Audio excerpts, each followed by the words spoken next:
L'album c'est M6. M6, ok. Je me confonds avec les M. And your name is? Eric. Eric, okay. Cool. You've got a good English accent. Yeah, I went to America when I was 5. So. Right.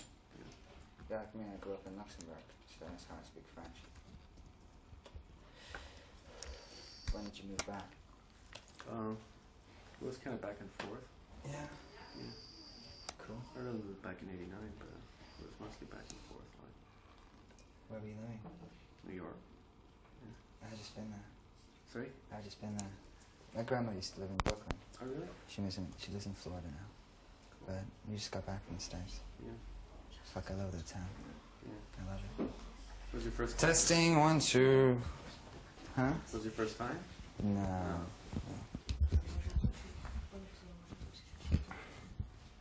You know. So what do you want? Where we're from? Yeah, blah, like blah, first, blah. like maybe you saw, like, you know, where you're kind of trying out how to play or how to write music or. No, yeah. So like, how do you discover music? Basically, like, was your family playing any instrument or like? Okay, do you want me to answer questions like? Are you No, gonna ask me these questions like that, or just introduce yourself, maybe? Yeah. like ramble on about it? Yeah, you know, go ahead. Yeah. basically.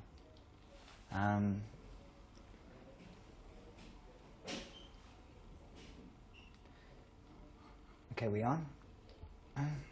I didn't start playing guitar till I was about 16, and I taught myself.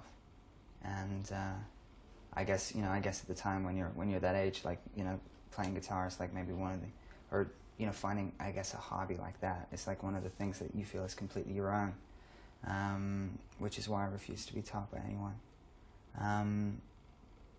How the group got together, well, in sharp contrast to that, Stefan, our bass player, is a very, you know, he's a trained musician. He writes and reads music, and you know, he's a multi-instrumentalist, so he's like the sort of the trained proper musician. So his approach to music is quite technical, and mine is much more abstract. So in that way, we kind of complement each other very well. And I was living in London, going to college, and I guess I was kind of like waiting until I felt that I was a good enough guitar player or a good enough songwriter to actually kind of like warrant being in a band and sort of like warrant people's attention, and that they, you know, be good enough for people to listen to you, you know. So that didn't really happen until I finished college. So it wasn't until then that my focus completely changed into music. How we got together, I guess, is kind of a series of strange coincidences and happy accidents and weird sort of like international connections. I went to school in Luxembourg with our bass player Stefan, but we were kind of in different social groups. As the American School of Luxembourg, so as you can imagine, it's a bit like sort of like a mini John Hughes movie or like Breakfast Club kind of thing, and people don't really kind of you know. So he was in a kind of like jock, basketball playing kind of like clique, and I guess I was more in the kind of like social outcast kind of like clique, and those things don't really mix. So we never spoke to each other, and we ran into each other again completely by accident in London. His parents moved to London when he moved back to Sweden to finish school, and he just had a guitar strapped to his back in this tube station, and it was very, very strange. So I was doing a gig that weekend and invited him down. It was just kind of like an acoustic kind of thing, and that's when he kind of like offered his services, you know, as you know, as a bass player. But kind of it started differently because until Robert joined the band, it was just the two of us playing around on a 4-track, like playing with toy instruments and crappy old keyboards and switching instruments a lot, doing a thing that was kind of like more wall of soundy or kind of like art rock, I guess, instrumentals, and that kind of like experimental side is still very, very much prominent in our work. It usually ends up, the crazy instrumentals with toy instruments usually end up as B-sides. But you know, there's still definitely that kind of that fascination with non-classical rock instruments. You know, trying to take things which don't necessarily belong to the realms of rock, and or punk for that matter, into that world. When Stefan was in Sweden finishing school, he played in a band with Robert. So when we were looking for a drummer, when we decided that we wanted to stop being just this kind of like 4-track based kind of weirdo thing and actually become a live band and start a punk band, Robert was just coincidentally moving to London to study music at the same school that Stefan had been at. So we kind of roped him in, and that was October '94. And that's kind of like where it all started. Did you grow up with like musical heroes, like fascinations for like artists, or like what really shaped your musical vision, or like your at least like wanting to become an artist yourself? Well, I remember hearing Sonic Youth when I was 16 years old, and that completely changed changed my life and my attitude towards music. It kind of like opened up a whole group of sonic possibilities which I hadn't kind of knew existed before. And they also acted as a kind of trampoline to sort of like go back and discover what the actual bands that had influenced them. So that changed a lot. And I'd still kind of like quote them as a very, very heavy influence on the band. When I vocally, I've been influenced very much by a lot of strong women or men who sing in quite a feminine way. When I first heard PJ Harvey's album Dry, it was kind of a revelation, because it was the first time that I'd heard something that was kind of like so bare or so honest, and something that carried like such an emotional weight. It was kind of like a window into her pain. And within that, it did shape it, because when I heard it, I thought, this is the kind of music that I want to make. This is the kind of emotional intensity which I want to try and achieve. Another very kind of like emotional, strung out woman was Kristen Hirsch, and I was quite obsessed with the first Throwing Muses album, and for a long time I guess tried to imitate to a certain degree the way that she sang. She seems to take her voice to like a point where it has a tendency to break, and so I was trying to kind of like achieve those points as well. When I was at college, I was listening a lot to sort of Jane's Addiction and the Pixies. So you have like Black Francis, who possibly looks like the most unfeminine of men, singing quite a high-pitched yelp, and Jane's Addiction's Perry Farrell is quite a strange, like pan kind of sexual figure, with a very intense, quite high voice. So I also sort of like adore Janis Joplin and Billie Holiday. It's like that kind of abandon that you kind of hear in their voices really, really touches me, and kind of the idea for me was to try and make music that kind of like tried to go to people's hearts, really. Does it explain the makeup and the nail polish? Did you start like putting on makeup when you were young, or? No, I didn't spend hours in my mother's bedroom trying on her underwear and stealing her makeup. No, it's something that grew out of when I left college. Once my hair got to a certain length, I was constantly getting mistaken for a woman. And I thought that was quite funny. I mean, it happened to me today. I was in my room, and sort of housekeeping woman came in and said, "Excusez-moi, mademoiselle," kind of thing. So it just started happening all the time, and I just thought, if people are this easily confused, then let's bring it into the world of the band and sort of like play with people's heads and confuse them kind of more. I guess at the time I figured that because I was being mistaken for a woman, then there must be a certain I'd always known that I was a bit effeminate, but I didn't know that I could get away with it to that point.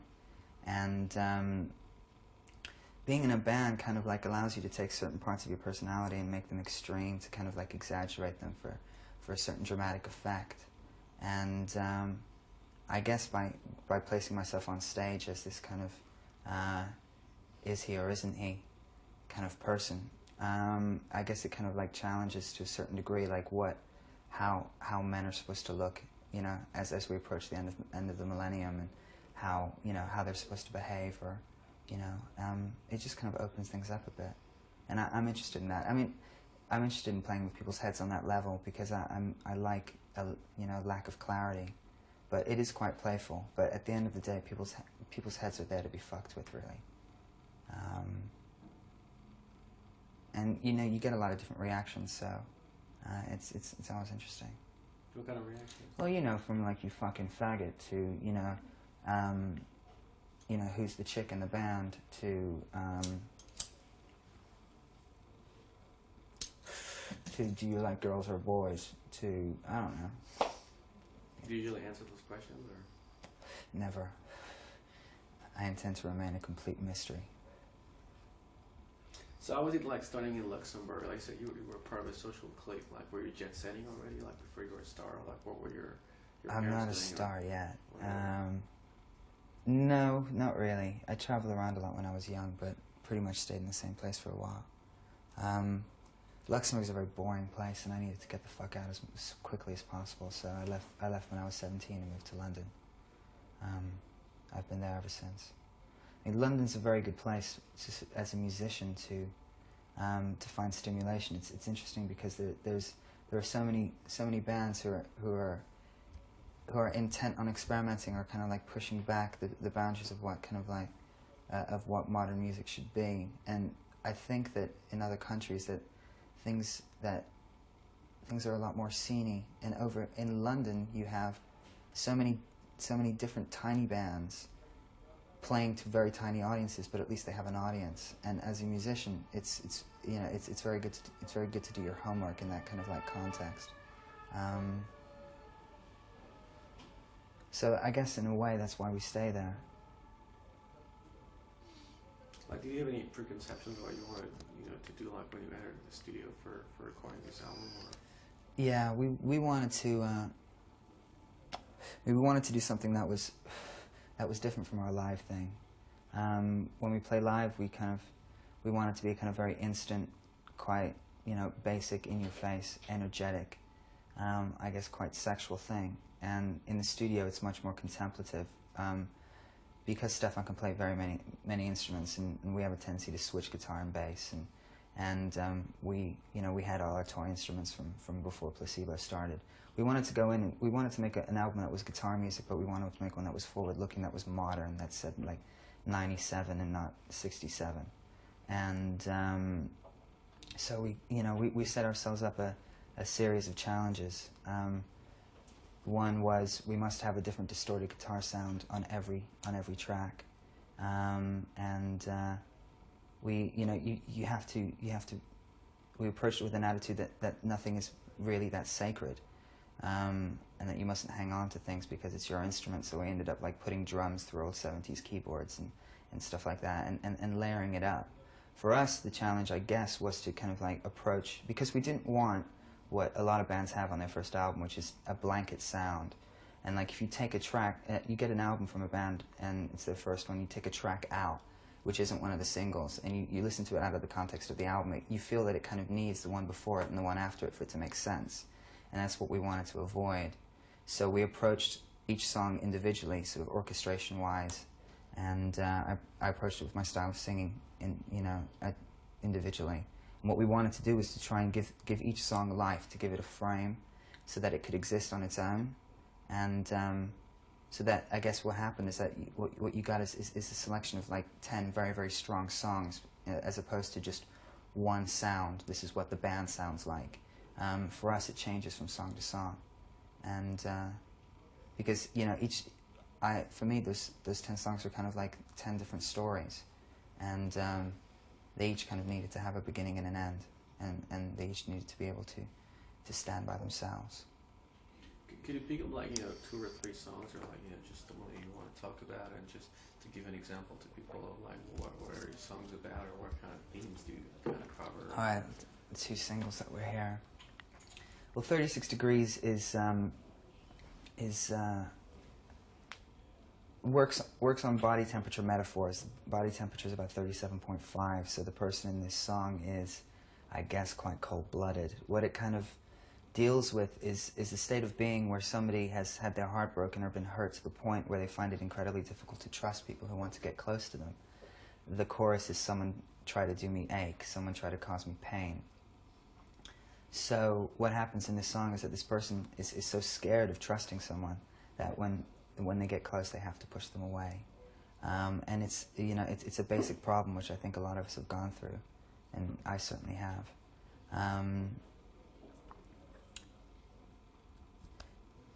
Teenage Angst is kind of, deals with, which is the next single, deals with that very kind of intense state of being when you're going through so many changes in your life. Your body is changing hormonally.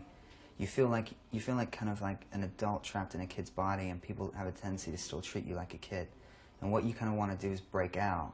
You spend most of your teenage years trying to break out and become an adult, and then what you do is when you become an adult, you kind of actually want to go back, but you want to go back with all the life lessons that you've learned and kind of do it better. You know, when you're 15, 16, when you fall in love, it means the world. When you get dumped, your world crumbles. You have a tendency to kind of like, to react to things with 100% heart, and as you get older, you kind of get a healthy balance between the head and the heart in order to kind of like stay sane. And it kind of, it deals with, you know, those feelings of alienation and those kind of like intense emotions. But it looks back on those years in quite an optimistic way, because obviously, like, you know, we've all been through them, and we're okay to one certain degree or another, or not. But the fact that we're playing a song called Teenage Angst and that we're looking back on it, you know, has a certain optimism to it. Do you fall in love easily? Not anymore. Not anymore. Why that? Huh? Why that? I don't know. I have no idea. It's been confusing me actually quite recently. Yeah, I read that David Bowie and Iggy Pop are like fans of your work. Like, how do you think they've noticed you, or like how do you speak to them before you were like recording your album, or like? No, we've done a last gig we did in Paris was we supported Iggy, and we've done 2 small European tours with Bowie, and so I've only met Iggy for about 5 minutes, but I've hung out with Bowie quite a bit, and it's quite interesting to sit there with nail polish and makeup and have a chat about music, you know, to David Bowie about things, because he, you know, I guess he did it all like 20 years before. But you know, when we kind of like, when we see each other, we just have a tendency to sit down and hang out and talk about music, really. At first, for the first 5 minutes, the first time you meet somebody like that, you think, oh my God, I'm talking to a living legend. But, you know, that kind of wears off after a while, and you realize that, you know, he puts his trousers on the same way that you do, even if they are much more expensive than the ones you're wearing. You know, you know, with David Bowie, we've spoken about the music quite a bit, and I know that he's definitely a fan, and you know, that makes me happy, because, you know, when I was 15, you know, I had David Bowie albums, and now he's got mine. And he listens to it. Did you tell him what kind of qualities does he like about your music, or? I think he likes the kind of sexual ambiguity of the whole thing. I think he likes the honesty and the kind of vulnerability that exists within it. And he's kind of he's getting much more into electronic music like jungle, but he's also getting like more into stuff like 9 Inch Nails. He did that tour with 9 Inch Nails, so he likes kind of very, very brash guitars, but also really fucked up, like, you know, drum and bass beats. So, you know, perhaps he likes the instantness of kind of like the punk factor of us when we play live.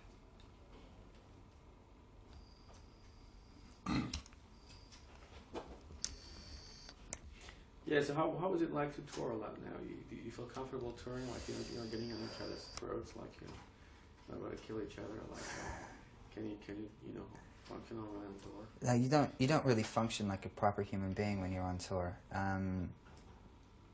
One hotel room, you know, bleeds into the next, as does one interview bleeds into the next. It's kind of like moving around in a bit of a bubble, and as well, it's, you know, it kind of seems glamorous to other people, all this jet setting and stuff, but you don't actually have a lot of time to relax. You're either working or you're going somewhere else.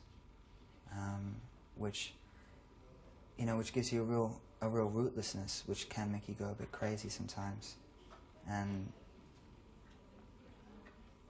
so, I can understand why people can get very, very unhealthy on tour, because it can get lonely, and it's quite relentless as well.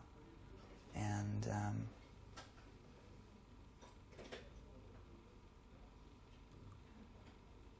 but there are its plus points. You get to meet a lot of very different people, and I guess you get to have a lot of experiences without having to deal with the responsibilities or the ramifications of that, because you're always going somewhere else the next day. Do you have a lot of fans like coming to talk to you, like do they make you offers, like sexual offers and stuff like that? It has happened, yeah. Oh yeah. But give me an example. An example? Yeah. Oh, just just people, people kind of like demanding just one night with you.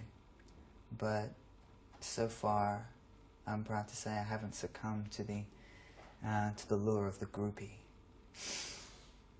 Why that? Why not? You're trying to preserve yourself, like, Because by the end of the night, I'm usually too wasted to do anything about it anyway. Do you have particular high expectations, like, like aspirations about like the band and yourself, like for the band and yourself? Do you want to do some like first, like how big you want Placebo to become, and like as big as possible. I'd like this band to be an immensely successful band over a long period of time, on a global level, and I guess that involves a lot of hard work, and it involves being very prolific. And we have a very low boredom threshold, so we have a tendency to write a lot, which is also one of the problems about touring, because you're constantly playing songs that you wrote a year or 2 years ago, when all you want to do is kind of like play something fresh. We're also quite turned on by different forms of music. We also listen to a lot of electronic music, and we're constantly kind of like looking for the next twist that we can bring. And well, our kind of philosophy is to not tie ourselves down to just a guitar, drums, and bass thing. It's never that way with us in the studio, and we kind of, because of our kind of like experimental background, we kind of want to continue that and flesh it out. Take kind of like what's on the first album, kind of like take them and make them more extreme. Take the poppy moments, make them more extreme. Take the bleak moments, make them even bleaker. And just try and push it further. But we're in it for the long haul, and still want to be around making music in 10 years. And I think it's a builder, so perhaps we just kind of laid the first foundation now. And like personally, do you have any other like aspirations? Do you want to become an actor, or like do you want to achieve other projects, or like? Well, I have a degree, I have a university degree in sort of drama, and I've been sort of acting since I was 11. So that was always kind of like my first love. And sure, I'm waiting for the film offers to roll in. If Courtney can do it, I can do it. With who? Like, who would you like to work with? Oh, the people. I'd love to work with David Lynch. I'd love to work with Jim Jarmusch. I'd like to work in France as well, because I don't get a chance to speak French very often, so I'm losing it a bit. But I can speak it, so I'd like, growing up in kind of a francophone country, you see a lot of French films, and I grew up watching them, So yeah, I wouldn't mind coming over here to make some films. With who? Do you know a particular director, like French director? I don't know what he's saying now. I like Ben X's work. I like the film La Haine a lot.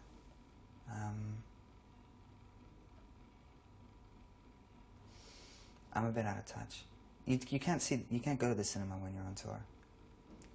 Can you imagine you were like offered the main part in a remake of an old movie? Like, which one would you like to be?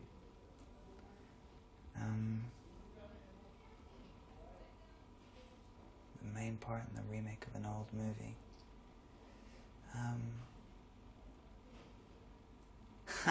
The Rocky Horror Picture Show. Why not?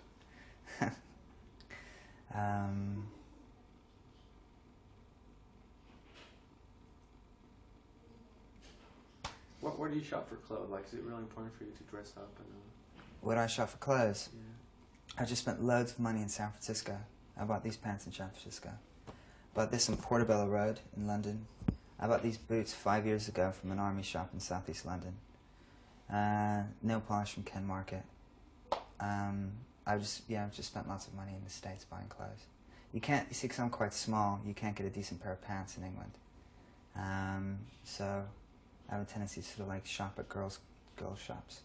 I don't think anything I'm wearing at the moment is designed for men, apart from the boots. And the underwear, of course. Which one's Calvin Klein? CNA.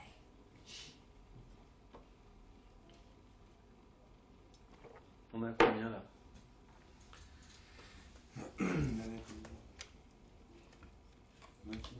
28? 26 on the class. Anything you want to add or haven't asked you or like? Maybe you want to do something in French?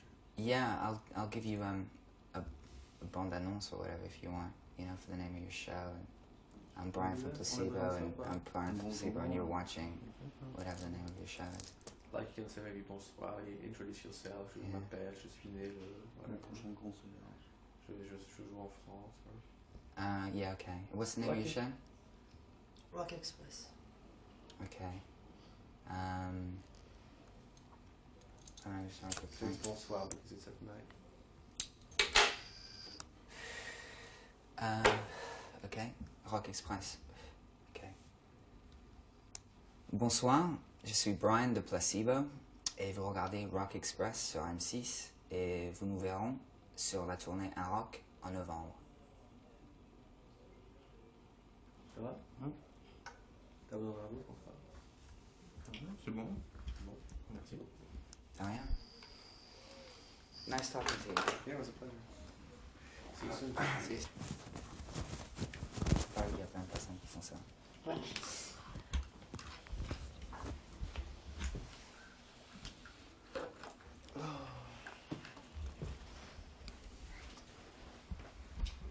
See you later. Yeah, see you. Take care. Oh, and if you can